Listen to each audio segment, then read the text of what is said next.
ഈശ്വരേറ്റം പ്രിയപ്പെട്ടവരെ, തിരുവിഷ്ടം മീഡിയയിലേക്ക് സ്വാഗതം. ഇന്ന് വാക്കുകളെക്കുറിച്ച് സംസാരിക്കാമെന്നാണ് കരുതുന്നത്. പലതരം വാക്കുകളുണ്ടല്ലോ. ദൈവത്തിൻ്റെ വാക്കുണ്ട്, മനുഷ്യൻ്റെ വാക്കുണ്ട്, പിശാചിൻ്റെ വാക്കുകളുണ്ട്. ഈ വാക്കുകൾ എങ്ങനെയാണ് ജീവിതത്തിൽ പ്രവർത്തിക്കുന്നതെന്ന് നമ്മൾ തിരിച്ചറിയണം. എല്ലാ വാക്കുകൾക്കും ഒരേ ശക്തിയല്ല ഉള്ളത്. ദൈവത്തിൻ്റെ വാക്കുകൾ ശക്തമാണെന്ന് നമുക്കറിയാം, നമ്മളത് കേട്ടിട്ടുണ്ട്. പക്ഷേ എങ്ങനെയാണ് ദൈവത്തിൻ്റെ വാക്ക് ശക്തമാകുന്നത്? എന്തുകൊണ്ടാണ് ദൈവവാക്ക് ശക്തിയുള്ളതാണെന്ന് നമ്മൾ പറയുന്നത് എന്ന് നമ്മൾ തിരിച്ചറിയണം. ദൈവത്തിൻ്റെ വാക്ക് നമ്മൾ പറയുന്നതിലൂടെ അതിന് ശക്തി ഉണ്ടോയെന്നല്ല, ദൈവത്തിൻ്റെ വാക്കിന് അതിൽ തന്നെ ഒരു ശക്തിയുണ്ട്. ദൈവത്തിൻ്റെ വാക്ക് പ്രവർത്തനക്ഷമമായ ഒന്നാണ്, പ്രയോഗക്ഷമമായ ഒന്നാണ്. അഥവാ ദൈവത്തിൻ്റെ വാക്ക് പ്രവൃത്തി തന്നെയാണ്. നമ്മുടെ വാക്ക് അങ്ങനെ പ്രവൃത്തിയായിട്ട് മാറില്ല. നമ്മുടെ വാക്കിന് പ്രേരണ നൽകാൻ കഴിയും, മനുഷ്യനെ പ്രകോപിപ്പിക്കാൻ കഴിയും, അസ്വസ്ഥനാക്കാനൊക്കെ കഴിയും. പക്ഷെ വാക്ക് പ്രവൃത്തിയിൽ വരില്ല. നമ്മുടെ വാക്ക് നമ്മൾ തന്നെ പ്രവർത്തിക്കാൻ തന്നെ ബുദ്ധിമുട്ടാണ്. പറയുന്നതനുസരിച്ച് പ്രവർത്തിക്കാൻ നമുക്ക് പലപ്പോഴും കഴിയാറില്ല. ഇനി പിശാചിൻ്റെ വാക്കുകൾ എങ്ങനെയാണ്? പിശാചിൻ്റെ വാക്കുകൾ നേരിട്ട് നാശോന്മുഖമായ വാക്കുകളല്ല. പിശാചിന് അങ്ങനെ പ്രവർത്തിക്കാൻ സാധ്യമല്ല. പിശാചിന് കാറ്റുണ്ടാകട്ടെ എന്ന് പറയാനോ, കാറ്റ് നിൽക്കട്ടെ എന്ന് പറയാനോ, കൊടുങ്കാറ്റടിക്കട്ടെ എന്ന് പറയാനോ സാധ്യമല്ല. പിശാചിൻ്റെ വാക്കുകൾ പ്രലോഭനകരമായ വാക്കുകളാണ്. പിശാചിൻ്റെ വാക്കുകൾ നമ്മിൽ പ്രവർത്തിക്കുന്നത് പ്രലോഭനമായിട്ടാണ്, പ്രേരണകളായിട്ടാണ് എന്ന് തിരിച്ചറിയണം. ഉൽപ്പത്തി പുസ്തകം മുതൽ സുവിശേഷത്തിൽ വരെ നമ്മൾ ദൈവത്തിൻ്റെ വാക്കിൻ്റെ ശക്തിയെ കാണുന്നുണ്ട്, പ്രവൃത്തിയെ കാണുന്നുണ്ട്. വാക്കുകൾ പ്രവർത്തിക്കുന്നു. ഉൽപ്പത്തി പുസ്തകത്തിൽ 1-ാം അധ്യായത്തിൽ 3-ാം തിരുവചനത്തിൽ അവിടെ നിന്ന് പറയുന്നു, വെളിച്ചമുണ്ടാകട്ടെ, വെളിച്ചമുണ്ടായി. ദൈവം പറഞ്ഞാൽ വെളിച്ചമുണ്ടാകും. 6-ാം തിരുവചനത്തിൽ ജലമധ്യത്തിൽ വിധാനമുണ്ടാകട്ടെ എന്ന് പറയുന്നു, അത് സംഭവിക്കുന്നു. ദൈവത്തിൻ്റെ വാക്ക് സംഭവിക്കുന്നു. 9-ാം തിരുവചനത്തിൽ നമുക്ക് വീണ്ടും കാണാം, അവിടെ ദൈവത്തിൻ്റെ വാക്ക് കരയുണ്ടാകട്ടെ എന്ന് പറയുന്നു, കരയുണ്ടാവുന്നു. 11-ാം തിരുവചനത്തിൽ സസ്യജാലങ്ങളും ജന്തുക്കളും ഒക്കെ ഉണ്ടാകട്ടെ എന്ന് പറയുന്നു, എല്ലാം ഉണ്ടാവുന്നു. ദൈവം വാക്കുകളിലൂടെ ഇവയൊക്കെ പ്രവർത്തിക്കുന്നു. ദൈവവാക്ക് പ്രവൃത്തിയാണ്, സൃഷ്ടിപരമായ ഒന്നാണ്. ദൈവം പറഞ്ഞാൽ സംഭവിക്കും. ദൈവം പറഞ്ഞാൽ സംഭവിക്കും എന്നതുകൊണ്ട് പലപ്പോഴും നമുക്ക് ദൈവത്തെ ഭയമാണ്, ദൈവം നശിപ്പിക്കുന്നയാളാണ് എന്ന ഒരു ചിന്ത നമുക്ക് വരും. പഴയ നിയമം പലപ്പോഴും പറയുന്നത് ദൈവം ശപിച്ചു, അത് സംഭവിച്ചു എന്ന അർത്ഥത്തിലാണ്. എന്നാൽ പുതിയ നിയമമാകട്ടെ ദൈവത്തിൻ്റെ വാക്ക് സ്നേഹമാണെന്നും ആ സ്നേഹം സൃഷ്ടിപരമായ ഒന്നാണെന്നും അത് നാശോന്മുഖമായ ഒന്നല്ലെന്നും നമുക്ക് കാണാൻ കഴിയും. ദൈവത്തിൻ്റെ വാക്കുകൾ ഇങ്ങനെ എല്ലാം ഉണ്ടാകട്ടെ എന്ന് പറയുന്നു, ഉണ്ടാകുന്നു. പക്ഷേ മനുഷ്യനെ സൃഷ്ടിക്കുന്ന സമയത്ത് ദൈവം അപ്രകാരമല്ല പ്രവർത്തിക്കുന്നത്. മറ്റു വസ്തുക്കളെയൊക്കെ ദൈവം വാക്കുകൊണ്ട് സൃഷ്ടിക്കുമ്പോൾ, വാക്കാകുന്ന പ്രവൃത്തി കൊണ്ട് സൃഷ്ടിക്കുമ്പോൾ, യഥാർത്ഥത്തിൽ മനുഷ്യനെ സൃഷ്ടിക്കുമ്പോൾ 2 പ്രവൃത്തികൾ അതിനകത്ത് ഉൾച്ചേരും നമുക്ക് കാണാൻ പറ്റും. ഒന്ന്, ദൈവം ആലോചിക്കുകയാണ്. ഉൽപ്പത്തി പുസ്തകം 1:26 നമുക്ക് നമ്മുടെ ഛായയിലും സാദൃശ്യത്തിലും മനുഷ്യനെ സൃഷ്ടിച്ചാലോ? അങ്ങനെ ഒരു ആലോചന ദൈവം നടത്തുന്നു.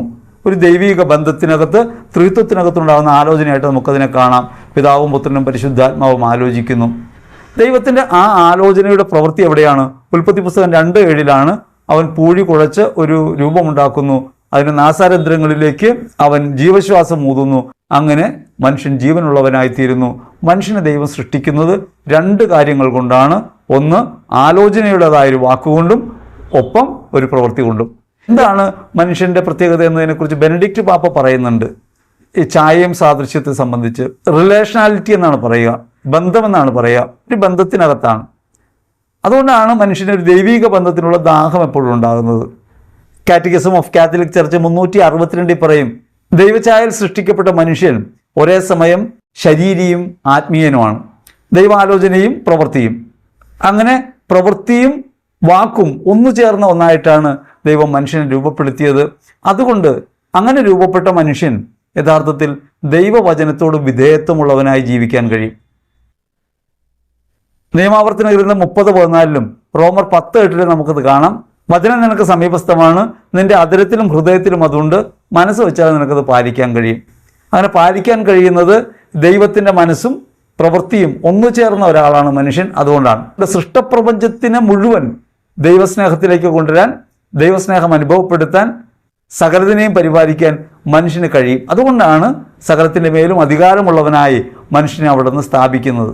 ദൈവവചനം എന്നാൽ യേശു എന്നാണല്ലോ നമ്മൾ പറയുക. യേശുവാണ് ദൈവവചനം. എങ്ങനെയാണ് യേശു ദൈവവചനമാകുന്നത്? യേശു ഒരേ സമയം വാക്കാണ്, പ്രവൃത്തിയുമാണ്. ദൈവം രക്ഷിക്കുന്നുവെന്ന നാമം യേശുവിനുണ്ട്, അത് നാമരൂപമാണ്. ഒപ്പം തന്നെ അത് പ്രക്രിയാരൂപമാണ്. ദൈവം രക്ഷിക്കുന്നുവെന്ന പ്രക്രിയയും ഈശോ സുവിശേഷത്തിൽ പറയുന്നുണ്ട്, ഞാൻ ആത്മാവും ജീവനുമാണ്.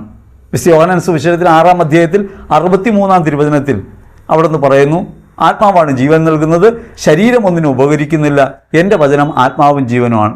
വചനമായ താൻ ആത്മാവും ജീവനുമാണെന്നും താൻ അങ്ങനെ പ്രവർത്തിക്കുന്നവനാണെന്നും തൻ്റെ പ്രവൃത്തിയാണ് സൃഷ്ടി എന്നും അവിടുന്ന് അതിലൂടെ വെളിപ്പെടുത്തുന്നുണ്ട്. പഴയ നിയമത്തിൽ പലയിടങ്ങളിൽ ദൈവം വചനമയച്ച് മനുഷ്യരെ സൗഖ്യപ്പെടുത്തുന്നതായി, വിമോചിപ്പിക്കുന്നതായി നമുക്ക് കാണാൻ പറ്റും. സങ്കീർത്തനം 107:20 പറയാണ്, അവൻ വചനമയച്ചവരെ സൗഖ്യപ്പെടുത്തി. ഇപ്രകാരം വചനമയച്ച് സൗഖ്യപ്പെടുത്തി എന്ന വാക്കിൻ്റെ യാഥാർത്ഥ്യ രൂപമാണ് ക്രിസ്തു. അതുകൊണ്ട് ക്രിസ്തുവിന് തൻ്റെ പ്രവൃത്തികളിലൂടെ ഇത് വെളിപ്പെടുത്തുന്നുണ്ട്. യോഹന്നാൻ സുവിശേഷത്തിൽ 11-ാം അധ്യായത്തിൽ 43-44 തിരുവചനങ്ങളിൽ നമുക്ക് കാണാം, അവൻ ലാസറിൻ്റെ കുഴിമാടത്തിന് മുമ്പിൽ ചെന്നിട്ട് പറയാണ്, ലാസറെ പുറത്തു വരിക. അവൻ മരിച്ചവൻ പുറത്തു വരുന്നു. ദൈവത്തിൻ്റെ വാക്ക് പ്രവൃത്തിയാകുന്നതിൻ്റെ അടയാളമായിട്ടാണ് നമുക്കിത് കാണാൻ പറ്റുക. എന്ന് മാത്രമല്ല, ആ വചനമാകുന്ന പ്രവൃത്തി താൻ തന്നെയാണെന്ന് ക്രിസ്തു തൻ്റെ ജീവിതം കൊണ്ട് വെളിപ്പെടുത്തുന്നു. ഇത് അവിടെ മാത്രമല്ല, വിശുദ്ധ ലൂക്കാസ് സുവിശേഷത്തിൽ 18-ാം അധ്യായത്തിൽ 42-ാം തിരുവചനത്തിൽ അവിടെ നിന്ന് പറയുന്നു, നിനക്ക് കാഴ്ച ഉണ്ടാകട്ടെ. ഒരു അന്ധനോട് പറയുകയാണ്, അന്ധന് കാഴ്ച ഉണ്ടാകണമെന്ന് ആഗ്രഹമുണ്ട്. അവൻ യേശുവിനെ സമീപിക്കുന്നു. യേശു അവനോട് പറയുകയാണ്, നിനക്ക് കാഴ്ച ഉണ്ടാകട്ടെ, നിൻ്റെ വിശ്വാസം നിന്നെ രക്ഷിച്ചിരിക്കുന്നു. അവന് കാഴ്ച കിട്ടുന്നു. ദൈവത്തിൻ്റെ വാക്ക് പ്രവൃത്തിയാകുന്ന വാക്കാണെന്ന് വെളിപ്പെടുത്തുകയാണ് സംഭവത്തിലൂടെ. ആ വാക്ക് താൻ തന്നെയാണെന്നും കൂടി യേശു അതിലൂടെ പ്രഖ്യാപിക്കുന്നുണ്ട്. ഒരു കുഷ്ഠരോഗി യേശുവിനെ സമീപിക്കുന്നതായിട്ട് നമുക്ക് കാണാം. അവന് ശുദ്ധി ഉണ്ടാകണമെന്ന് ആഗ്രഹമുണ്ട്. അന്ന് യഹൂദര് വിശ്വസിച്ചിരുന്ന ഒരു അശുദ്ധിയാണ് കുഷ്ഠമെന്നാണ്. മർക്കോസ് 1:41 ലൂക്കാസ് സുവിശേഷം 5:13 നമുക്ക് കാണാം, യേശു ആ കുഷ്ഠരോഗിയോട് പറയുന്നു, എനിക്ക് മനസ്സുണ്ട്, നിനക്ക് ശുദ്ധി ഉണ്ടാകട്ടെ. യഥാർത്ഥത്തിൽ താൻ പ്രവൃത്തിയാകുന്നൊരു വാക്കാണെന്ന് ക്രിസ്തു അതിലൂടെ വെളിപ്പെടുത്തുന്നു. ഒരു അപസ്മാര രോഗിയുമായ ഒരു പിതാവ് യേശുവിനെ സമീപിക്കുന്ന സംഭവം മർക്കോസ് സുവിശേഷത്തിലുണ്ടല്ലോ. അവിടെ 1:25 യേശു അപസ്മാര രോഗിയിൽ പ്രവർത്തിക്കുന്ന പിശാചിനോട് പറയുന്നത്, സാത്താനെ പുറത്തു വരിക. അങ്ങനെ പിശാചിനെ പുറത്താക്കുന്നു. നിശബ്ദനായിരിക്കുക, അവനൊന്ന് പുറത്തു പോകുക എന്ന് പറയുമ്പോൾ സാത്താൻ പുറത്തു പോകുന്നു. അങ്ങനെ അവൻ സൗഖ്യമാകുന്നു. അവിടെ പിശാചിനോടും സംസാരിച്ചാൽ അവൻ കീഴടങ്ങും. തൻ്റെ വാക്ക് പ്രവർത്തിക്കുന്ന വാക്കാണ് എന്ന് യേശു വെളിപ്പെടുത്തുന്നു. ശരീരത്തിൻ്റെ മേലും പിശാചിൻ്റെ മേലും പ്രവർത്തിക്കുന്നവനാണ് താനെന്ന്, മരിച്ചവനെ ഉയർപ്പിക്കാൻ കഴിവുള്ളവനാണ് താനെന്ന്, തൻ്റെ വാക്ക് പ്രവൃത്തിയാണെന്ന് ക്രിസ്തു വെളിപ്പെടുത്തുന്നു. ഇനി പ്രപഞ്ചത്തിൻ്റെ മേലെങ്ങനെയാണ്? സകല പ്രപഞ്ചവും തനിക്ക് കീഴടങ്ങും. തൻ്റെ വാക്ക് പ്രപഞ്ചത്തിൽ പ്രവർത്തിക്കുന്ന ഒന്നാണെന്ന് വെളിപ്പെടുത്താൻ യേശു മർക്കോസ് സുവിശേഷത്തിൽ 4-ാം അധ്യായത്തിൽ 39-ാം തിരുവചനത്തിൽ അലറുന്ന കടലിനോട് ശാസന പുറപ്പെടുവിക്കുന്നുണ്ട്. അവൻ കാറ്റിനെ ശാസിച്ചുകൊണ്ട് കടലിനോട് പറഞ്ഞു, അടങ്ങുക, ശാന്തമാവുക. കാറ്റടങ്ങി, കടൽ ശാന്തമായി. ദൈവത്തിൻ്റെ വാക്ക് പ്രവർത്തിക്കുന്ന വാക്കാണ്. യേശു ഇങ്ങനെയൊക്കെ പറയാൻ കാരണം എന്താണ്? ഇങ്ങനെയൊക്കെ താൻ തന്നെയാണ് വാക്കും പ്രവൃത്തിയും ഒന്നു ചേർന്നൊരുവൻ, അല്ലെങ്കിൽ പ്രവൃത്തിയാകുന്ന വാക്ക് താനാണെന്ന് വെളിപ്പെടുത്താൻ കാരണം എന്താണ്? തൻ്റെ യാഗത്തിൻ്റെ പരിപൂർത്തിക്ക് വേണ്ടിയാണ്. യേശു വിശുദ്ധ മത്തായി സുവിശേഷത്തിൽ 26-ാം അധ്യായത്തിൽ 26-ാം തിരുവചനത്തിൽ അപ്പം കയ്യിലെടുത്തിട്ട് പറയുന്നുണ്ട്, ഇതെൻ്റെ ശരീരമാണ്, നിങ്ങൾ വാങ്ങി ഭക്ഷിക്കണം. ഇതെൻ്റെ ശരീരമാണ് എന്ന് പറയുമ്പോൾ അതിന് യഥാർത്ഥ വാക്ക് ഗ്രീക്കിൽ ഉപയോഗിക്കുന്ന സോമ എന്നാണ്. സോമ എന്ന വാക്കിൻ്റെ അർത്ഥം ദി ഓൾ ബീയിങ് എന്നാണ്. അത് സകലതും എൻ്റെ ശരീരമാണെന്നൊരു പ്രഖ്യാപനമാണ് ക്രിസ്തു അവിടെ നടത്തുക. 28-ാം തിരുവചനത്തിൽ പാനപാത്രം എടുത്തുകൊണ്ട് അവിടെ നിന്ന് പറയുന്നുണ്ട്, ഇത് ഉടമ്പടിയുടെ രക്തമാണ്, എല്ലാവരുടെയും പാപമോചനത്തിനുള്ള രക്തമാണ്, ഇത് വാങ്ങി നിങ്ങൾ കുടിക്കുവിൻ. അവിടെ രണ്ടാമത്തെ പ്രഖ്യാപനം നടക്കുന്നു. സൃഷ്ടപ്രപഞ്ചത്തിൻ്റെ മുഴുവൻ ശരീരം താനാണെന്ന് അവിടുന്ന് പ്രഖ്യാപിക്കുന്നു. പാപമോചനത്തിനുള്ള രക്തം താനാണെന്ന് പ്രഖ്യാപിക്കുന്നു. അങ്ങനെ പ്രഖ്യാപിക്കുന്ന യേശു കുരിശിൽ സ്വയം യാഗമായി അർപ്പിച്ചുകൊണ്ട്, തൻ്റെ ജീവൻ അർപ്പിച്ചുകൊണ്ട് താൻ പറഞ്ഞ വാക്കിനെ പൂർത്തീകരിക്കുന്നു. അങ്ങനെ വാക്കും പ്രവൃത്തിയും ഒരുവനായ താനാണെന്ന്, വാക്കും പ്രവൃത്തിയും ഒരുവനായ താൻ ദൈവം രക്ഷിക്കുന്നു എന്ന ആ വാക്ക് യാഥാർത്ഥ്യമാക്കുന്നു എന്നതാണ് യഥാർത്ഥത്തിൽ ക്രിസ്തുയാഗത്തിൽ സംഭവിക്കുന്നത്. അങ്ങനെ ദൈവത്തിൻ്റെ വാക്ക് സൃഷ്ടിയുടെ വാക്കാണ്, ദൈവത്തിൻ്റെ വാക്ക് രക്ഷയുടെ വാക്കാണ്, ദൈവത്തിൻ്റെ വാക്ക് സൗഖ്യത്തിൻ്റെ വാക്കാണ്, ദൈവത്തിൻ്റെ വാക്ക് പ്രക്രിയാപരമായ ഒന്നാണ്. അത് കേവലമായ ഒരു ഭാഷയിൽ ഒതുങ്ങുന്ന കാര്യമല്ല. ഭാഷ പലപ്പോഴും നമുക്ക് പരസ്പരം ഇടപെടാനുള്ളൊരു വേദിയായിട്ടാണ് നമ്മൾ പരിഗണിക്കുക. എന്നാൽ യഥാർത്ഥത്തിൽ ഭാഷയിലാണ് നമ്മൾ ജീവിക്കുന്നത്. നമുക്ക് നമ്മെ തന്നെ വെളിപ്പെടുത്താനും ഈ ലോകത്തെ അനുഭവിക്കാനും വാക്കുകളില്ലാതെ സാധ്യമല്ല. വാക്കുകളിലാണ് പലതും നമ്മൾ കണ്ടെത്തുന്നത്. വാക്കുകൾ കൊണ്ടാണ് നമ്മൾ നമ്മെ തന്നെ തിരിച്ചറിയുന്നത്. വാക്കാണ് നമുക്കെപ്പോഴും ഒരിടമായിട്ട് മാറുന്നത്, ഒരു പാർപ്പിടമായി നിലനിൽക്കുന്നുണ്ട് വാക്ക്. എന്നാൽ ആ വാക്ക് നമ്മിൽ പ്രവർത്തിക്കുമ്പോൾ നമ്മുടെ വാക്കുകൾക്ക് സമ്പൂർണമായ പ്രയോഗശേഷിയില്ല. അത് പ്രവൃത്തിയല്ല. ഞാൻ നിന്നെ സ്നേഹിക്കുന്നു എന്ന് എത്ര പറഞ്ഞാലും അത് സ്നേഹമാകില്ല. സ്നേഹത്തിൻ്റെ പ്രവൃത്തികൾ ചെയ്തുകൊണ്ട് ഈ വാക്ക് പറയാതെ തന്നെ പ്രവർത്തിക്കാം. മനുഷ്യനിൽ വാക്ക് പ്രവർത്തിക്കുന്നത് എങ്ങനെയാണെന്ന് ചിന്തിക്കണമെങ്കിൽ ഒരു കാര്യം നമ്മൾ മനസ്സിലാക്കണം. നമ്മുടെ അകത്ത് 2 തരം വാക്കുകളുണ്ട്. ബാഹ്യമായി നമ്മൾ പറയുന്ന വാക്കുകളും ഒരു ആന്തരികമായ വാക്കും. നമ്മളൊരു കാര്യം കാണുമ്പോൾ, ഒരു കോഴിക്കറി കണ്ടെന്നിരിക്കട്ടെ, കോഴിക്കറിയുടെ ഗന്ധം വന്നു, അത് കണ്ടു. അങ്ങനെ കണ്ടു കഴിയുമ്പോൾ നമ്മളോട് ഒരു ചോദ്യം ചോദിക്കപ്പെടും, എങ്ങനെയുണ്ട് എന്ന് ചോദിക്കും. ഇത് നമ്മൾ പുറത്ത് പറയുന്നില്ല, പക്ഷേ നമ്മൾ ചോദിക്കും. അങ്ങനെ നമ്മളോട് ചോദിക്കുന്ന ആ ചോദ്യത്തിന് ഒരു ഉത്തരം നമ്മിലുണ്ടാകും, സെൽഫ് ടോക്ക് ഉണ്ടാകും, കൊള്ളാം എന്ന് പറഞ്ഞാൽ അടുത്ത നിമിഷത്തിൽ നമ്മുടെ വായിൽ വെള്ളമൂറും. അപ്പോഴാണ് വെള്ളമൂറുക. എന്തുകൊണ്ടാണത്? അപ്പോൾ ഈ വാക്ക് പ്രവർത്തിക്കാൻ തുടങ്ങി, നമ്മുടെ ഗ്രന്ഥികളിൽ പോയി തട്ടി, ആ വാക്കുകൾ പ്രവർത്തിക്കാൻ തുടങ്ങി, ഗ്രന്ഥികൾ പ്രവർത്തനക്ഷമമായി. അപ്പോൾ നമ്മിൽ വാക്ക് പ്രവൃത്തിയാകുന്നത് സെൽഫ് ടോക്കിലാണെന്നറിയണം, ബാഹ്യമായിട്ടല്ല. ആന്തരികമായി അത് പ്രവർത്തിക്കണം.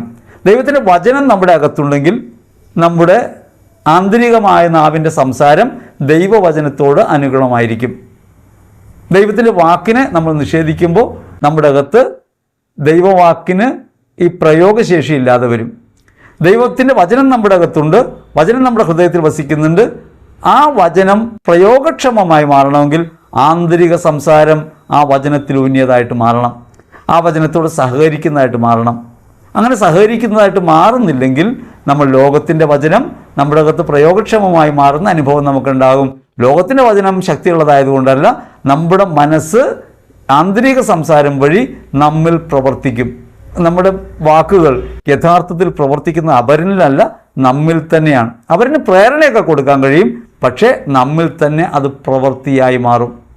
അതുകൊണ്ടാണ് വചനം നിനക്ക് സമീപസ്ഥമാണ്, നിൻ്റെ അധരത്തിലും ഹൃദയത്തിലും അതുണ്ട് എന്ന് പറയുന്നത്. രണ്ടിടത്താണ് പറഞ്ഞത്. അധരത്തിലുണ്ട്, അത് ബാഹ്യമായ വാക്കാണ്. ഹൃദയത്തിലുണ്ട്, ആ ഹൃദയത്തിലെ വാക്കാണ് പ്രവർത്തിക്കുക. ഹൃദയ സംസാരമാണ്, സ്വയസംസാരമാണ് പ്രവർത്തിക്കൊക്കെ കാരണമായിട്ട് മാറുന്നത്. നമ്മളൊരു കാര്യം സ്വീകരിക്കണോ വേണ്ടയോ എന്നൊക്കെ പറയുന്നത് ആന്തരികമായി നാവിൻ്റെ സംസാരമാണ്. ആ സംസാരം നമ്മിൽ തന്നെ പ്രവർത്തനോന്മുഖമാണ്, പ്രവർത്തിക്കുന്നതാണ്. ബാഹ്യമായി നമ്മൾ പറയുന്ന വാക്കുകൾ പ്രവൃത്തിയുള്ളതല്ല, അത് പ്രേരണയൊക്കെ നൽകുന്നതാകാം, അത് പ്രവർത്തിക്കുന്നില്ല. നമ്മൾ കാറ്റിനോട് അടങ്ങുക എന്ന് പറഞ്ഞാൽ കാറ്റടങ്ങില്ല, പക്ഷേ നമ്മൾ ഹൃദയത്തിനകത്ത് അടങ്ങുക എന്ന് പറഞ്ഞാൽ നമുക്ക് അടങ്ങാൻ പറ്റും. കാരണം നമ്മുടെ ഹൃദയത്തിനകത്ത് ദൈവത്തിൻ്റെ വചനമുണ്ട്. ആ ദൈവത്തിൻ്റെ വചനം നമ്മുടെ സെൽഫ് ടോക്കായി മാറുമ്പോഴാണ് നമ്മൾ ദൈവത്തിൻ്റെ സ്വഭാവത്തിലുള്ളവരായിട്ട് മാറുക. അതുകൊണ്ടാണ് ദൈവവചനം ഹൃദയത്തിനകത്ത് സംഗ്രഹിക്കുകയും അത് പ്രയോഗക്ഷമമാകുകയും ചെയ്യണം. ഹൃദയത്തിനകത്ത് ദൈവവചനം ഉണ്ടെങ്കിൽ നമ്മെ ആരെങ്കിലും അസഭ്യം പറയുമ്പോൾ, അപമാനിക്കുമ്പോൾ നമ്മുടെ ഹൃദയത്തിനകത്ത് ദൈവത്തിൻ്റെ വചനം ഉണരുമെങ്കിൽ അതിനോട് നമ്മൾ പ്രതികരിക്കുന്നത് സ്നേഹത്തിലായിരിക്കും. അതേസമയം നമ്മുടെ അകത്ത് ദൈവത്തിൻ്റെ വചനം പ്രാമുഖ്യം നേടിയിട്ടില്ലെങ്കിൽ നിശ്ചയമായും നമ്മൾ പറയുന്നത് നമ്മുടെ മാനുഷിക വചനമാകാം, പിശാചിൻ്റെ പ്രേരണയ്ക്കനുസരിച്ചുള്ള വചനമാകാം, വിദ്വേഷം തമ്മിൽ ജനിക്കാനിടയാവും. അപ്പം അതുകൊണ്ട് മനുഷ്യൻ്റെ വാക്കിൻ്റെ ഈ പരിമിതി അറിയണം. മനുഷ്യൻ്റെ വാക്ക് സെൽഫ് ടോക്കിൽ നമ്മിൽ തന്നെ പ്രവർത്തിക്കും, ബാഹ്യമായിട്ടത് പ്രേരണയായിട്ട് മാറുക മാത്രമേ ചെയ്യൂ. മനുഷ്യൻ്റെ വാക്കിന് ശക്തി പുറമേയില്ല, അത് ആന്തരികമായി അവനിൽ പ്രവർത്തിക്കാനുള്ള ശേഷിയാണ് എന്നറിയണം. ഇനിയുള്ളത് പിശാചിൻ്റെ വാക്കുകളാണ്. പിശാചിൻ്റെ വാക്കുകൾ എങ്ങനെയുള്ളവയാണ്?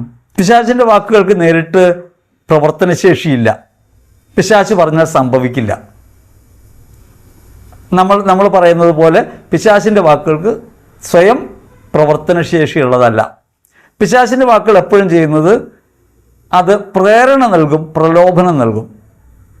അങ്ങനെ പ്രേരണയും പ്രലോഭനവും ഉണ്ടാകുമ്പോൾ നമ്മൾ അതിന് വിധേയപ്പെട്ടാൽ ആ വാക്ക് നമ്മിൽ പ്രവർത്തിക്കുന്ന അനുഭവം ഉണ്ടാവും. അഥവാ ആ വാക്കിൻ്റെ പ്രലോഭനത്തിനനുസരിച്ച് നമ്മുടെ സ്വയസംസാരം വരും. സ്വയസംസാരം അത് അംഗീകരിച്ചാൽ ആ നമ്മുടെ സ്വയസംസാരമാണ് പ്രവർത്തിക്കുന്നത്, പിശാചിൻ്റെ വാക്കല്ല. പിശാചിൻ്റെ വാക്ക് പ്രവർത്തനക്ഷമമല്ല. ഉൽപ്പത്തി പുസ്തകത്തിൽ 3-ാം അധ്യായത്തിൽ 1-ാം തിരുവചനത്തിൽ പിശാച് ഹവ്വയോടൊരു ചോദ്യം ചോദിക്കുന്നുണ്ട്. ഈ തോട്ടത്തിലെ എന്തെങ്കിലും പഴം കഴിക്കരുതെന്ന് ദൈവം നിങ്ങളോട് പറഞ്ഞിട്ടുണ്ടോ? പിശാച് ചെയ്യുന്ന പ്രവൃത്തി ശ്രദ്ധിക്കണം. അവൻ ഇത് കഴിക്കണമെന്ന് പറയല്ല ചെയ്യുന്നത്, ഒരു ചോദ്യം ചോദിക്കുകയാണ്. നമ്മളെക്കൊണ്ട് തന്നെ നുണ പറയിക്കുകയാണ്. പിശാച് ചോദിക്കുന്നു, ദൈവം ഏതെങ്കിലും പഴം കഴിക്കരുതെന്ന് നിങ്ങളോട് പറഞ്ഞിട്ടുണ്ടോ? അപ്പോൾ ഹവ്വ പറയും, പറഞ്ഞിട്ടുണ്ടെന്ന് പറയുമ്പോൾ അവനുമായിട്ട് എൻഗേജ് ചെയ്തു, ആ ചോദ്യവുമായിട്ട് എൻഗേജ് ചെയ്തു. നീ ഇങ്ങനെ ചെയ്തുകൂടാ എന്ന് ദൈവം പറഞ്ഞിട്ടുണ്ടോ എന്നൊരു ചോദ്യം, നീ നുണ പറഞ്ഞുകൂടാ എന്ന് ദൈവം പറഞ്ഞിട്ടുണ്ടോ എന്നൊരു ചോദ്യം പുറമേ നിന്ന് ആരെങ്കിലും ചോദിച്ചാൽ, അതുമായിട്ട് എൻഗേജ് ചെയ്താൽ നിശ്ചയമായിട്ടും ആ ചോദ്യം പ്രവർത്തിക്കാൻ തുടങ്ങും. അപ്പോൾ സ്ത്രീ പറഞ്ഞു, ഈ പഴം കഴിക്കരുതെന്ന് പറഞ്ഞിട്ടുണ്ട്. 4-5 തിരുവചനങ്ങളിൽ നമുക്ക് കാണാം. അപ്പോഴാണ് പിശാച് അവളോട് പറയുന്നത്, ഈ പഴം തിന്നാൽ നിങ്ങളുടെ കണ്ണ് തുറക്കുമെന്നും നിങ്ങൾ ദൈവത്തെ പോലെ ആകുമെന്നും ദൈവത്തിനറിയാം, അതുകൊണ്ടാണ് കഴിക്കരുതെന്ന് പറഞ്ഞത്. നിങ്ങളിത് കഴിച്ചാൽ മരിക്കില്ല, നിങ്ങൾ അറിവുള്ളവരായിട്ട് മാറും. ഇപ്പോൾ പിശാചിൻ്റെ വാക്ക് പ്രവൃത്തിയായിട്ടില്ല, പിശാച് ഹവ്വയിൽ പ്രവർത്തിച്ചിട്ടില്ല. പക്ഷേ ഹവ്വയുടെ ആന്തരിക സംഭാഷണത്തിൽ പിശാചിൻ്റെ വാക്കിനോടൊരു എൻഗേജ്മെൻ്റ് ഉണ്ടായി. ആന്തരിക ഭാഷ എന്താണ് പറഞ്ഞത്? കണ്ണിന് കൗതുകകരം, ആസ്വാദ്യം, അറിവേകാൻ കഴിയുമെന്നതിനാൽ അഭികാമ്യം. അറിവേകുമെന്നൊരു കാര്യമാണ് പിശാച് പറഞ്ഞത്. പക്ഷേ ബാക്കി രണ്ടും ആന്തരിക സംസാരം തന്നെയാണ്. ഈ 3 കാര്യങ്ങളുടെ സമ്മതം കൊടുക്കുന്നൊരു സംസാരം അകത്തുണ്ടായി. കണ്ണിന് കൗതുകകരം, ആസ്വാദ്യം, അറിവേകാൻ കഴിയുമെന്നതിനാൽ അഭികാമ്യം. അവളത് പറിച്ചു തന്നു. പ്രവൃത്തിയായി വാക്ക്. അത് പിശാചിൻ്റെ വാക്കല്ല അവിടെ പ്രവർത്തിക്കുന്നത്, മനുഷ്യൻ്റെ വാക്കാണ്. അതുകൊണ്ട് മനുഷ്യനാണ് ഉത്തരവാദിത്വമുള്ളത്. പിശാചിൻ്റെ വാക്ക് കേൾക്കാതിരിക്കാൻ അവന് കഴിയും. കാരണം ദൈവത്തിൻ്റെ വാക്ക് അകമേയുണ്ട്. ദൈവത്തിൻ്റെതാണ് ഞാനെന്നും ദൈവം എന്നോട് പറഞ്ഞവ ഞാൻ അനുസരിക്കുമെന്നും എനിക്ക് നിൻ്റെ വാക്ക് കേൾക്കേണ്ടതില്ലെന്നും ഹവ്വയ്ക്ക് പറയാമായിരുന്നു. ആന്തരികമായി സംസാരിക്കാമായിരുന്നു. ദൈവത്തിൻ്റെ വചനം അകമേയുണ്ടായിട്ടും ദൈവത്തിൻ്റെ വചനത്താൽ സൃഷ്ടിക്കപ്പെട്ട വചനവും പ്രവൃത്തിയും ചേർന്ന് സൃഷ്ടിക്കപ്പെട്ടവളായിട്ടും അവൾക്കത് പറയാൻ കഴിഞ്ഞില്ല. മനുഷ്യൻ അങ്ങനെ പറയാൻ കഴിയാതെ പോയപ്പോഴാണ് പിശാചിൻ്റെ വാക്ക് പ്രലോഭനമായി അവളെ കുടുക്കുകയും ആന്തരിക സംഭാഷണം കൊണ്ട് ഇത് ഉചിതമായവയാണ്, കഴിക്കാൻ അഭികാമ്യമാണെന്ന് അവൾ തീരുമാനിക്കുകയും ആ തീരുമാനം പ്രവൃത്തിയാകുകയും ചെയ്തു. അപ്പോൾ പിശാചിൻ്റെ വാക്കിന് നേരിട്ട് പ്രവർത്തന ശക്തി ഇല്ല എന്ന് നമ്മൾ മനസ്സിലാക്കണം. ഇത് ഹവ്വയോട് മാത്രമല്ലല്ലോ പിശാച് പറയുന്നത്. പിശാച് യേശുവിനോടും സംസാരിക്കുന്നില്ലേ? പിശാച് യേശുവിനോട് മരുഭൂമിയിൽ സംസാരിക്കുന്നു. വിശുദ്ധ മത്തായി സുവിശേഷത്തിൽ 4-ാം അധ്യായത്തിൽ 3-ാം തിരുവചനത്തിൽ നല്ല വിശപ്പുള്ള നേരത്ത്, അവന് വിശക്കുന്ന സമയത്ത് പിശാച് അവനോട് പറയുകയാണെങ്കിൽ കല്ലുകളോടൊപ്പമാകാൻ പറയുക. കാരണം നീ വാക്കും പ്രവൃത്തി ഒന്നയാളാണല്ലോ, നിനക്കത് കഴിയുമല്ലോ. നീ ദൈവപുത്രനാണെങ്കിൽ, ദൈവത്തിൻ്റെ പുത്രനാണെങ്കിൽ, വാക്കും പ്രവൃത്തിയും ഒന്നു ചേർന്നവനാണെങ്കിൽ, നിൻ്റെ വാക്കുകൾ പ്രവൃത്തി തന്നെയാണെങ്കിൽ എന്തുകൊണ്ട് ഈ കല്ലുകളോട് അപ്പമാകാൻ നിനക്ക് പറഞ്ഞുകൂടാ എന്നാണ് യേശുവിനോട് ചോദിക്കുന്നത്. യേശു അതിനുത്തരം കൊടുക്കുന്നത് വചനം കൊണ്ടാണ്. നിയമാവർത്തനം 8:3 പറഞ്ഞിട്ടാണ് മനുഷ്യൻ ജീവിക്കുന്നത്. അപ്പം കൊണ്ട് മാത്രമല്ല, ദൈവത്തിൻ്റെ വാക്കുകൊണ്ട് കൂടിയുമാണ്. ദൈവം പ്രകൃതം മാത്രമല്ല, ആത്മാവുമാണ്. ദൈവത്തിൻ്റെ മനസ്സ് മാത്രമല്ല, ദൈവത്തിൻ്റെ പ്രവൃത്തിയുമാണ്. അങ്ങനെ മനസ്സും പ്രവൃത്തിയും ഒന്നു ചേർന്ന ഒരുവനാണ് താനെന്നും ജീവിക്കുന്നത് ദൈവത്താലാണെന്നും ക്രിസ്തു അവനോട് ദൈവത്തിൻ്റെ വചനം പറയുന്നു. അവിടെ സ്വയസംസാരം ഉണ്ടായത് ഹവ്വ പറഞ്ഞതുപോലെയല്ല. ദൈവത്തിൻ്റെ വചനമാണ് ക്രിസ്തുവിൻ്റെ അതിരത്തിലൂടെ പുറത്തേക്ക് വരുന്നത്. ക്രിസ്തുവിൻ്റെ സ്വയസംസാരമായി മാറുന്നത് ദൈവത്തിൻ്റെ വാക്കാണ്. അതുകൊണ്ട് പിശാചിന് ആ പ്രലോഭനത്തിൽ നിൽക്കാൻ കഴിയില്ല. അപ്പോൾ ദൈവവചനം കൊണ്ട് തന്നെ നേരിടുന്നു മനസ്സിലായപ്പോൾ പിശാച് അടവ് മാറ്റി സങ്കീർത്തനം 91:12 പറഞ്ഞുകൊണ്ട് യേശുവിനോട് ചോദിക്കുകയാണ്, ഈ ഗോപുരത്തിന് മുകളിൽ നിന്ന് താഴേക്ക് ചാടുക, നിന്റെ പാദം കല്ലിൽ തട്ടാതെ സൂക്ഷിക്കാൻ അവിടുന്ന് തൻ്റെ ദൂതന്മാരോട് കൽപ്പിച്ചിട്ടുണ്ട് എന്ന് വചനം പറയുന്നുണ്ടല്ലോ എന്നായി. യേശു അവനോട് പറഞ്ഞു, ദൈവത്തെ പരീക്ഷിക്കരുത് എന്നുകൂടി എഴുതപ്പെട്ടിരിക്കുന്നു. അവിടെ വീണ്ടും യേശുവിൻ്റെ അതിരത്തിൽ നിന്ന് വരുന്നത് അല്ലെങ്കിൽ ആന്തരികമായ സംസാരം ഉണ്ടാകുന്നത് ദൈവത്തിനെ പരീക്ഷിക്കരുത് എന്ന ദൈവവചനമാണ്. വചനം നിനക്ക് സമീപസ്ഥമാണ്, നിൻ്റെ അതിരത്തിലും ഹൃദയത്തിലും അതുണ്ട്. വചനമായ ക്രിസ്തുവിന് അതിൻ്റെ ആന്തരികതയിലുള്ള വചനത്തെ പ്രകാശിപ്പിക്കാൻ കഴിയുന്നു. അങ്ങനെ പ്രകാശിപ്പിക്കുമ്പോൾ പിശാച് തോറ്റുപോകുന്നു. തലമുകളിൽ കൊണ്ട് നിർത്തിയിട്ട് സൃഷ്ടവസ്തുക്കളൊക്കെ കാണിച്ചിട്ട് ഈ സമ്പത്ത് മുഴുവൻ ഞാൻ നിനക്ക് തരാം, എന്നെ ഒന്ന് ആരാധിച്ചാൽ, ഉടനെ യേശുവിൻ്റെ അതിരത്തിൽ നിന്ന് ദൈവത്തിൻ്റെ വാക്ക് പുറത്തു വരുന്നു. കർത്താവായ ദൈവത്തെ മാത്രമേ ആരാധിക്കാവൂ, അവനെ മാത്രമേ പൂജിക്കാവൂ എന്ന് എഴുതപ്പെട്ടിരിക്കുന്നു. അങ്ങനെ ദൈവത്തിൻ്റെ വാക്കുകൊണ്ട് പിശാചിനെ തോൽപ്പിക്കാൻ കഴിയുന്നത് ആന്തരിക സംഭാഷണത്തിനകത്ത് മനുഷ്യന് പ്രവർത്തിക്കാൻ എങ്ങനെ കഴിയുമെന്ന് വെളിപ്പെടുത്താൻ വേണ്ടിയാണ്. ഇപ്പോൾ പ്രലോഭകനായിട്ട് മാത്രമാണ്, പ്രേരണ നൽകുന്നവനായിട്ട് മാത്രമാണ് പിശാച് പ്രവർത്തിക്കുന്നത്. പിശാചിന് നേരിട്ട് തൻ്റെ വാക്കുകൊണ്ട് പ്രവർത്തിക്കാൻ സാധ്യമല്ല. പിശാചിന് അങ്ങനെ ഒരു പ്രവർത്തന ശേഷിയില്ല. അവൻ പ്രലോഭനം നൽകുന്നവനാണ്, പ്രേരണകൾ നൽകുന്നവനാണ്. അവൻ്റെ പ്രേരണകൾക്ക് അനുകൂലമായി നമ്മുടെ ആന്തരിക സംഭാഷണം ഉണ്ടായാൽ നാം അവൻ്റെ പക്ഷത്തേക്ക് തിരിയും, അവൻ്റെ പ്രവൃത്തിയായിട്ട് മാറും. അഥവാ നമ്മുടെ അകത്തുള്ള ദൈവവചനം നമ്മുടെ ആന്തരിക സംഭാഷണമായിട്ട് മാറിയാൽ ദൈവമനസ്സ് നമ്മിൽ പ്രവർത്തിക്കും. അപ്പോൾ നമ്മൾ പ്രവർത്തിക്കുന്നത് ദൈവേഷ്ടമായി തീരും. അത് സൃഷ്ടിയോന്മുഖമായ വചനമാണ്, അത് ഉത്കൃഷ്ടമായ വചനമാണ്.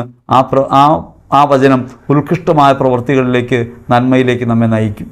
മത്തായി സുവിശേഷത്തിൽ 16-ാം അധ്യായത്തിൽ എങ്ങനെയാണ് മനുഷ്യൻ്റെ മനസ്സ് പ്രവർത്തിക്കുന്നതെന്ന് വ്യക്തമായി നമുക്ക് കാണാം. ആദ്യം യേശു ആരാണെന്ന് ചോദ്യത്തിന് നീ സജീവനായ ദൈവത്തിൻ്റെ പുത്രനായ മിശിഹായാണെന്ന് പത്രോസ് ഏറ്റു പറയുന്നുണ്ട്. അപ്പോൾ ഈശോ പറയും, ഇത് ദൈവത്തിൻ്റെ ആത്മാവാണ് നിനക്ക് വെളിപ്പെടുത്തി തന്നത്, നിൻ്റെ അകത്ത് അതുണ്ട്, അത് വെളിപ്പെടുത്തി തന്നത്. ഇത് മാനുഷിക ശാരീരികമായ ശക്തി കൊണ്ടല്ല, ബുദ്ധി കൊണ്ടല്ല, മനുഷ്യൻ്റെ ബോധം കൊണ്ടല്ല എന്ന് ക്രിസ്തു പറയും. കുറച്ച് കഴിഞ്ഞ് തൻ്റെ പീഡാനുഭവ പ്രവചനം കഴിയുമ്പോൾ പത്രോസിൻ്റെ മനസ്സിനകത്ത് പ്രലോഭകൻ സംസാരിക്കും. അപ്പോഴാണ് പ്രലോഭകൻ്റെ സംസാരം കേട്ടിട്ടാണ് പത്രോസ് പറയുന്നത്, നമുക്ക് വഴിമാറിപ്പോകാം, നിനക്കിങ്ങനെയൊന്നും സംഭവിക്കാതിരിക്കട്ടെ. അത് പ്രലോഭനത്തിൻ്റെ വാക്കാണ്, പിശാചിൻ്റെ വാക്കാണ്. ആ പിശാചിൻ്റെ വാക്ക് കേട്ട് മാനുഷികമായി ചിന്തിക്കുകയും ദൈവ മനസ്സിനെതിരായി തീരുകയും ചെയ്യുമ്പോൾ മത്തായി 16:23 യേശു അവനെ നിഷേധിക്കുന്നത്, സാത്താനെ പിന്നിൽ പോവുക, നിന്റെ ചിന്തകൾ ദൈവികമല്ല മാനുഷികമാണ്.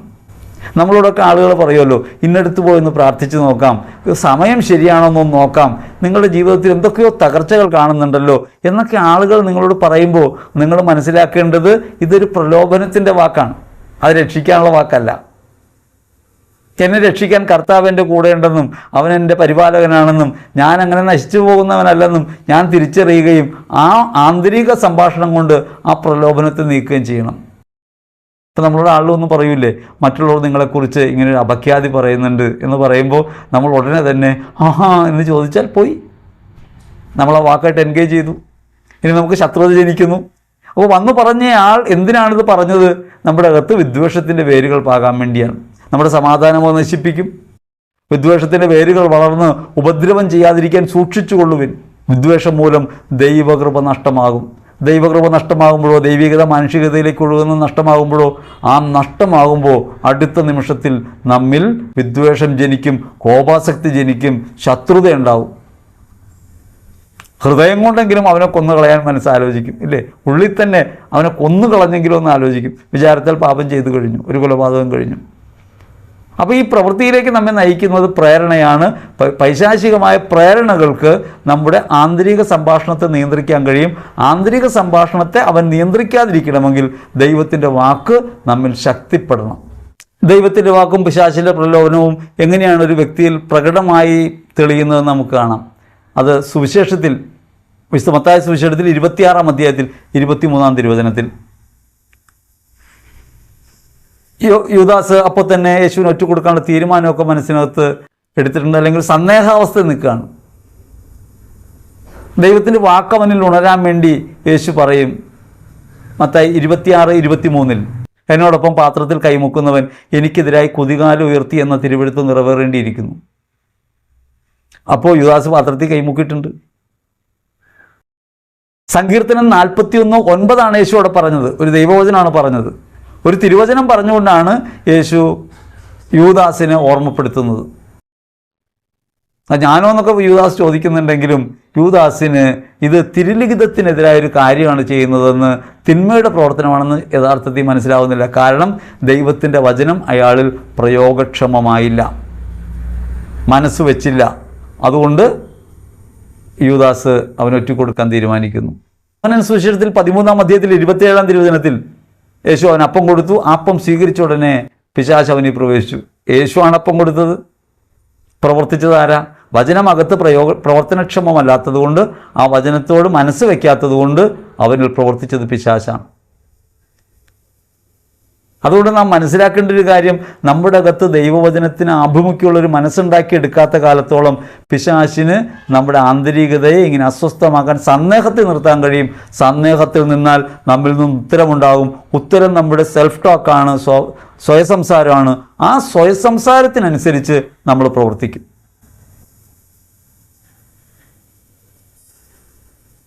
യഥാർത്ഥത്തിൽ ശാപത്തിന് ശക്തിയില്ല. പക്ഷേ ഒരു ശാപവാക്ക് കേട്ട് കഴിയുമ്പോൾ ആ ശാപവാക്കുമായിട്ട് നമ്മുടെ ഹൃദയം ഒന്ന് എൻഗേജ്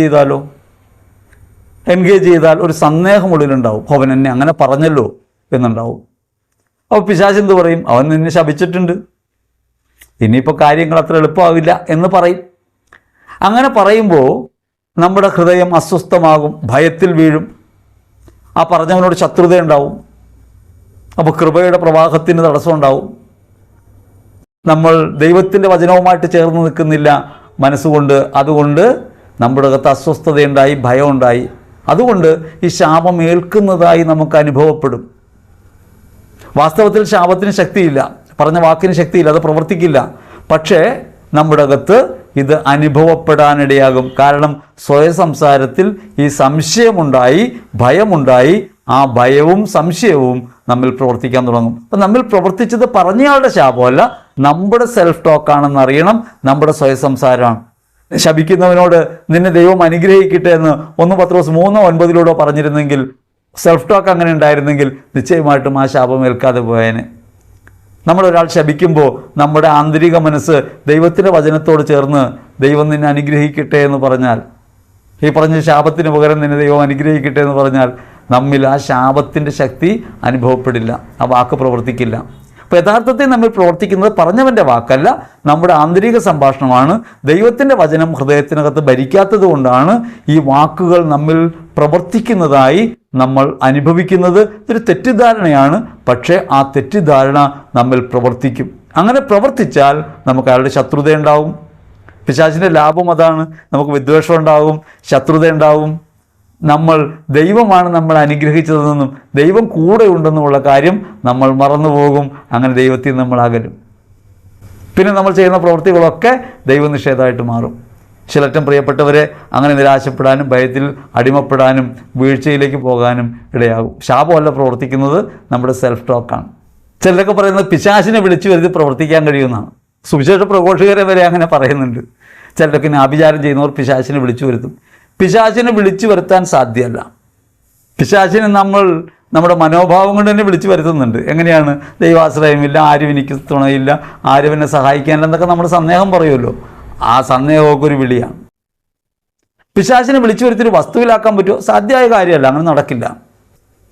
ആ മന്ത്രങ്ങൾക്ക് ശക്തിയുണ്ടോ? അങ്ങനെ ശക്തിയില്ല.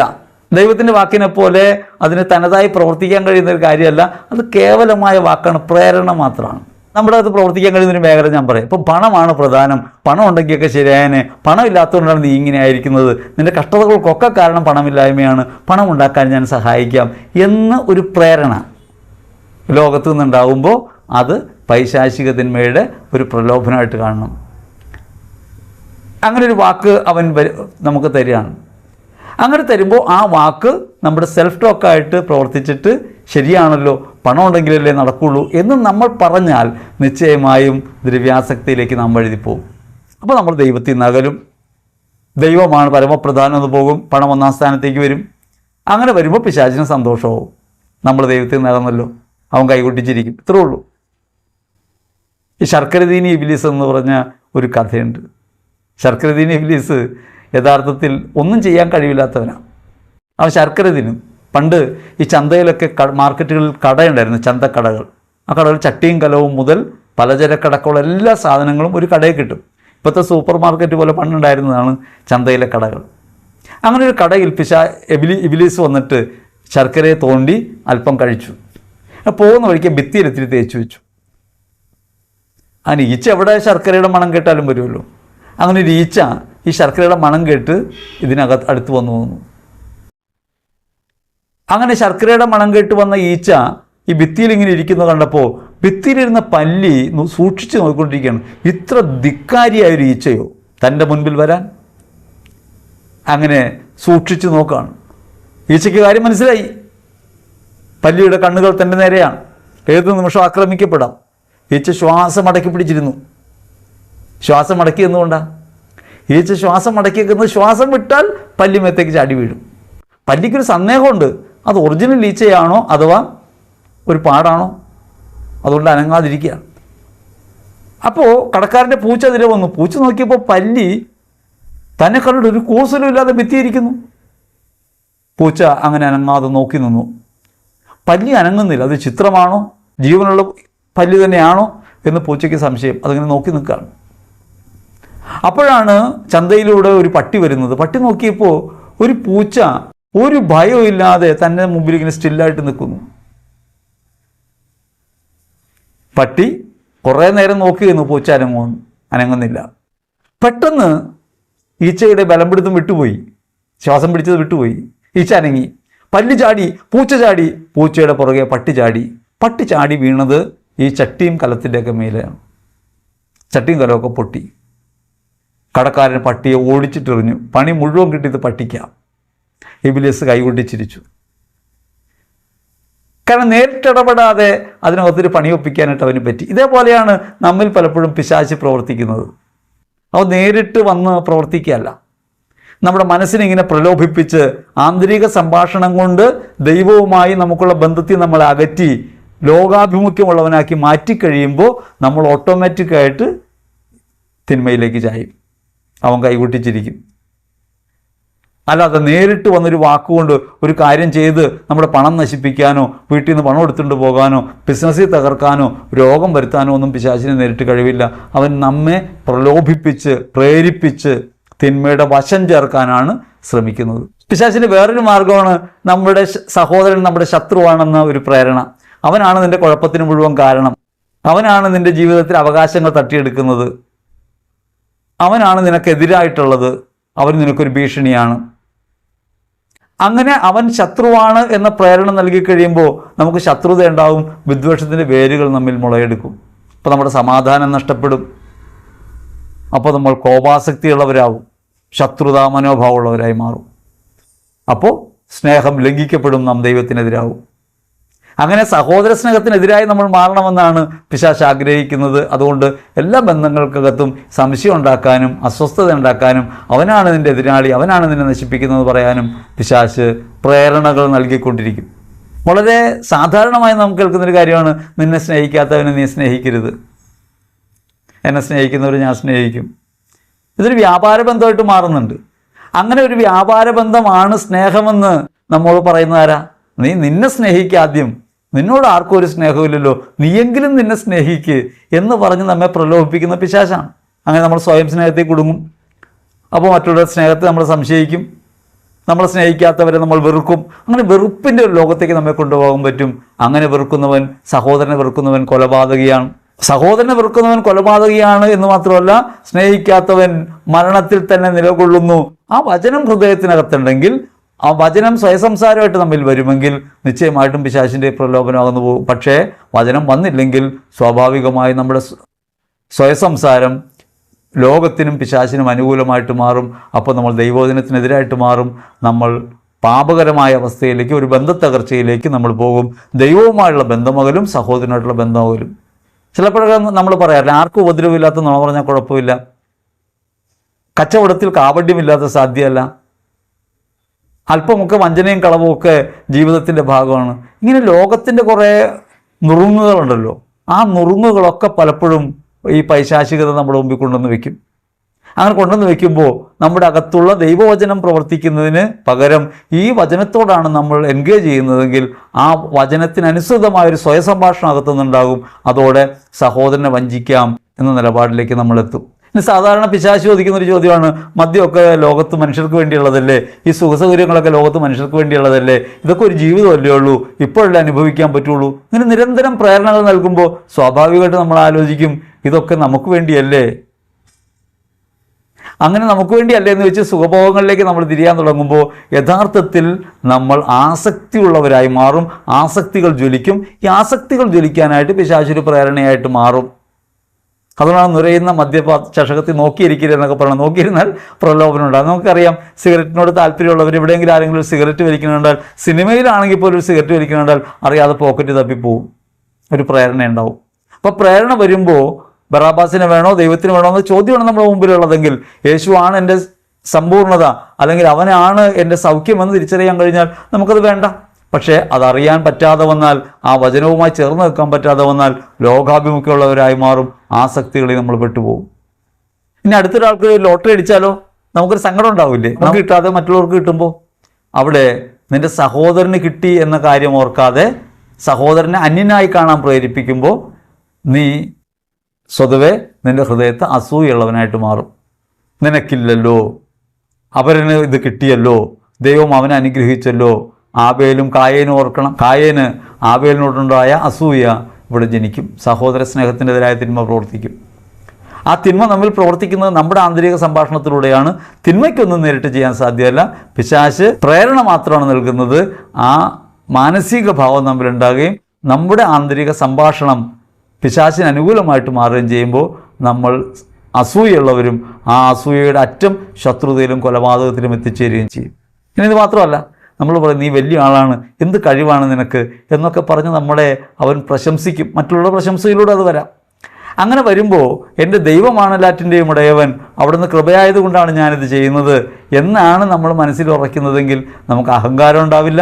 അതേസമയം ഇതെൻ്റെ കഴിവാണ്, ഞാൻ കൊള്ളാം, അമ്പട ഞാനേ എന്നാണ് തോന്നണമെങ്കിൽ നിശ്ചയമായിട്ടും നമ്മൾ അഹങ്കാരത്തിലേക്ക് വീഴും. ആ അഹങ്കാരം ദൈവത്തെ നിഷേധിക്കാൻ കാരണമായിട്ട് മാറും. എൻ്റെ കഴിവിൽ ഞാൻ ആശ്രയിക്കും, പരമാശ്രയമായ ദൈവത്തെ തള്ളും, അങ്ങനെ ഞാൻ വീണുപോകും. ഇനി ഇതേപോലെ തന്നെയാണ് മന്ത്രവാദം, ആഭിചാരം, അവയൊക്കെ നിനക്ക് നേടിത്തരും എന്ന പ്രേരണ. നീ ദൈവത്തിൻ്റെ പുറകെ നടന്നിട്ട് എന്താ കാര്യം? നീ ഈ പണിയൊന്ന് ചെയ്തു നോക്ക്, ഈ പൂജ ഒന്ന് ചെയ്തു നോക്ക്, അതല്ലെങ്കിൽ ഇന്നടുത്തൊന്ന് പോയി നോക്ക്, ഇന്ന വചനം കുറേ പ്രാവശ്യം ഒന്ന് എഴുതി നോക്ക് എന്നൊക്കെ പറയുന്ന പ്രേരണകളുണ്ടല്ലോ, അതെല്ലാം ലോകാശ്രയത്വത്തിലേക്ക് നമ്മെ നയിക്കും. ഭൗതികതയുടെ അതിപ്രസരത്തിലേക്ക് നമ്മളെ നയിക്കും. ഈ വാക്കുകൾക്ക് ശക്തി ഉണ്ടെന്ന തെറ്റിദ്ധാരണയിലേക്ക് നയിക്കും. ദൈവാശ്രയത്തിൽ നമ്മൾ അകറ്റിക്കൊണ്ടു പോകലാണ് പ്രധാനമായിട്ടും ഒരു പ്രവൃത്തി. ഇനി സഭയ്ക്കകത്തൊക്കെ പ്രശ്നങ്ങളുണ്ടാകുമ്പോൾ അവിടെ നമ്മളെ ചൂണ്ടെടുക്കും. എങ്ങനെയാണ്? ഈ സഭ കണ്ടോ, ഇതൊക്കെ ഇത്രയേ ഉള്ളൂ, ഇതൊക്കെ മാനുഷികമാണ്, ഇവിടെയൊക്കെ അടിയാണ്, മൊത്തം കുഴപ്പമാണ്, അതുകൊണ്ട് ഇതിൻ്റെ അകത്തൊന്നും നിൽക്കേണ്ട കാര്യമില്ല എന്ന പ്രേരണ ഉണ്ടാവും. അത് പൈശാചിക പ്രേരണയാണ്. സഭ ഒരു മാനുഷിക സ്ഥാപനം കൂടിയാണ്, പാപികളുടെ കൂട്ടായ്മ കൂടിയാണ്. സഭ എന്നും ഒരേപോലെ അല്ല ഇരുന്നത്. ക്രിസ്തുവിലേക്കുള്ള സമ്പൂർണ്ണമായ വളർച്ച എത്തിച്ചേരുന്നത് വരെ ഈ ശരീരം രോഗഗ്രസ്തമായിട്ടും ശേഷിക്കുറവുള്ളതും ബലക്കുറവുള്ളതും ഒക്കെ കാണപ്പെടും.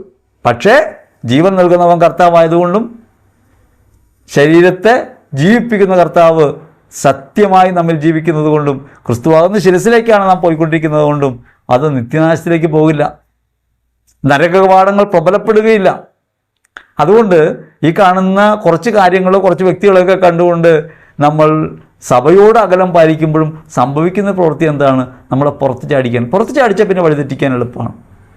അതുകൊണ്ട് സഭയെ ക്രിസ്തുവിന് ശരീരമായിട്ട് കാണാനും എഫേസ്യർ 1:23 സഭാവിൻ്റെ ശരീരമാണ്. ആ വിശ്വാസവും വചനവും ഹൃദയത്തിനകത്ത് ഉറപ്പിക്കാനും കഴിഞ്ഞാൽ നിശ്ചയമായിട്ടും പ്രതികൂലങ്ങൾ നമുക്ക് നേരിടാൻ പറ്റും. ഇനി പിശാച് നമ്മെ ഭയപ്പെടുത്തും. ഒറ്റയ്ക്കാണ്, നിന്നെ രക്ഷിക്കാൻ ആരുമില്ല, ആർക്കും കഴിയില്ല, പിശാചിനെ കണ്ടോ, അവൻ ചുറ്റുമുണ്ട്, സഹോദരൻ പിശാചാണ്, മറ്റുള്ളവർ ആഭിചാരം ചെയ്യുന്നുണ്ട്, അയൽവാസികൾ ശത്രുക്കളാണ്, നിങ്ങൾക്കെതിരാണ് എല്ലാവരും എന്നൊക്കെ പറഞ്ഞ് നമ്മൾ ഭയപ്പെടുത്തും. പിശാച് കൂടാൻ സാധ്യതയുണ്ട് എന്ന് പറഞ്ഞ് ഭയപ്പെടുത്തും. അങ്ങനെ പിശാച് ഞാനൊരു കേമനാണ് എന്നൊക്കെ ഭാവിക്കും. അങ്ങനെയൊക്കെ ഭാവിക്കുമ്പോഴും ഭയം ഉണ്ടാകും. പിശാചിന് ഇങ്ങനെ നമ്മെ അസ്വസ്ഥമാക്കി ഭയപ്പെടുത്തി നമ്മുടെ ആന്തരിക സംഭാഷണത്തിലേക്ക് ഒരു എൻഗേജ്മെൻറ്റിനായിട്ട് ഒരു ചിന്തയെ കൊണ്ടുവന്ന് വയ്ക്കാനാണ് കഴിയുക. ആ ചിന്ത നമ്മെ ഭരിച്ചാൽ, ദൈവവചനം നമ്മുടെ അകത്ത് പ്രബലമല്ലെങ്കിൽ സംഗ്രഹിച്ചിട്ടില്ലെങ്കിൽ ഈ ചിന്ത നമ്മെ ഭരിച്ചാൽ പിശാചിലെ പ്രവൃത്തി നമ്മിലുള്ളതായിട്ട് തോന്നും. വാസ്തവത്തിൽ പിശാചിനെ വിളിച്ചു വരുത്താനോ പിശാചിനെ കൊണ്ട് പ്രവൃത്തി ചെയ്യിക്കാനോ സാധ്യമല്ല, പിശാചിനെ അങ്ങനെ പ്രവർത്തിക്കാനും സാധ്യമല്ല. ഇങ്ങനെയാണ് പൈശാചിക തിന്മകൾ നമ്മിൽ പ്രവർത്തിക്കുന്നതായിട്ട് തോന്നുന്നത്. അതുകൊണ്ട് പിശാചിനെ വിളിച്ചു വരുത്താൻ കഴിയും എന്നത് തെറ്റിദ്ധാരണയാണ്. ഇനി പരിശുദ്ധ കുർബാനയിൽ യേശു അപ്പമായിട്ട് മാറുന്നത് പുരോഹിതൻ്റെ വാക്കുകൊണ്ടാണ്, വാക്കിന് ഭയങ്കര ശക്തിയുണ്ട് എന്നൊക്കെ ഒരു പ്രഘോഷണം ഞാൻ കേൾക്കാനിടയായി. എന്നാൽ ഞാൻ ചോദിക്കട്ടെ, ആ പുരോഹിതൻ കുർബാനയ്ക്ക് പുറത്തൊരു വാക്ക് ഇങ്ങനെ പറഞ്ഞാൽ ഒരു അപ്പം എടുത്തിട്ട് ഇതിൻ്റെ ശരീരമാവെന്ന് പറഞ്ഞാലാകുമോ? കുർബാനയിൽ ആ പറയുന്ന കൂദാശ സ്ഥാപനങ്ങളുടെ വചനം കൊണ്ട് മാത്രമല്ല സംഭവിക്കുന്നത്. കുർബാന മുഴുവൻ ഒരു അർപ്പണമാണ്, കൂദാശയാണ്. കൂദാശയ്ക്കകത്ത് യേശു യാഗം മുഴുവനുമുണ്ട്. അങ്ങനെ യേശുയാഗം തന്നെയാണ് അതിൻ്റെ സമ്പൂർണ്ണത. തുടക്കം മുതൽ ഒടുക്കം വരെയുള്ള കുർബാനയ്ക്കകത്ത് സംഭവിക്കുന്നൊരു കാര്യമാണ്. അങ്ങനെ യേശുയാഗം ഭൂമിയിൽ സന്നിഹിതമാക്കപ്പെടുന്നു കുർബാനയ്ക്കകത്ത് കൗദാശികമായി. അതുകൊണ്ടാണ് അടയാളത്തിൽ അത് സംഭവിക്കുന്നത്. അത് നമ്മൾ തിരിച്ചറിയണം. അതുകൊണ്ട് വാക്കുകൊണ്ടാണ്, ഇനി ഓസ്തിയിലുള്ള IHS എന്ന അടയാളം കൊണ്ടാണ്, അങ്ങനെയൊക്കെ തെറ്റിദ്ധരിക്കുന്നത് മിഥ്യാധാരണകളാണ്. ഇതുപോലെ പിശാചിൻ്റെ വാക്കുകൾക്ക് ശക്തിയുണ്ടെന്നും മനുഷ്യൻ്റെ വാക്കുകൾക്ക് ശക്തിയുണ്ടെന്നൊക്കെ തെറ്റിദ്ധരിക്കരുത്. പിശാചിൻ്റെ വാക്കുകൾക്ക് സൃഷ്ടിപരമായ ശക്തിയില്ല, നശിപ്പിക്കാനും കഴിയില്ല. പിശാചിൻ്റെ വാക്ക് പ്രലോഭനം മാത്രമാണ്. മനുഷ്യൻ്റെ വാക്കിൽ ആന്തരിക സംഭാഷണമാണ് പ്രവൃത്തിയായിട്ട് മാറുന്നത്. പിശാചിൻ്റെ വാക്ക് കേട്ട് ആന്തരിക സംഭാഷണം അതനുസരിച്ച് ചെയ്താൽ നമ്മൾ പൈശാചിക തിന്മകൾ പറയുന്ന പ്രവൃത്തികൾ ചെയ്യാൻ തുടങ്ങുമെന്നല്ലാതെ പിശാചിന് നേരിട്ട് പ്രവർത്തിക്കാൻ സാധ്യമല്ല. ഇനി ഇതുപോലെ ആ സമയത്ത് ദൈവത്തിൻ്റെ വാക്കാണ് നമ്മുടെ ആന്തരിക സംഭാഷണമായിട്ട് വരുന്നതെങ്കിൽ, കൗണ്ടർ വോയിസ് ആയിട്ട് വരുന്നതെങ്കിൽ നിശ്ചയമായിട്ടും ദൈവത്തിൻ്റെ വാക്കുകൾ നമ്മൾ പ്രവർത്തിക്കും. ദൈവത്തിൻ്റെ വാക്ക് പ്രവർത്തിക്കാൻ ശേഷിയുള്ളവരാണ് നമ്മൾ. കാരണം ആത്മാവും ജീവനും ചേർന്ന ദൈവത്തിൻ്റെ വചനം നമ്മളിൽ വസിക്കുന്നു. വചനമാകുന്ന ക്രിസ്തു നമ്മിലുണ്ട്. ദൈവത്തിൻ്റെ ഛായയും സാദൃശ്യവുമാണ് നമ്മൾ, ദൈവത്തിൻ്റെ മനസ്സും പ്രവൃത്തിയുമാണ് നമ്മൾ. അതുകൊണ്ട് അധൈര്യപ്പെടാതെ ക്രിസ്തുവാകുന്ന വചനത്തെ ഹൃദയത്തിൽ ധ്യാനിക്കാനും സംഗ്രഹിക്കാനും ആ വചനത്തെ ജീവിതത്തിൽ പ്രവൃത്തിയാക്കാനും നമുക്കിടയാകണം. അതിനാവശ്യമായൊരു ആത്മബലം പരിശുദ്ധാത്മാവിൽ നമുക്ക് നൽകപ്പെട്ടിട്ടുണ്ട്. ആ ആത്മാവിൻ്റെ പ്രവൃത്തി നമ്മിലെപ്പോഴും അഭിഷേകമായി മാറട്ടെ എന്ന് ഹൃദയപൂർവ്വം പ്രാർത്ഥിക്കാം. ദൈവം നമ്മെ അനുഗ്രഹിക്കട്ടെ.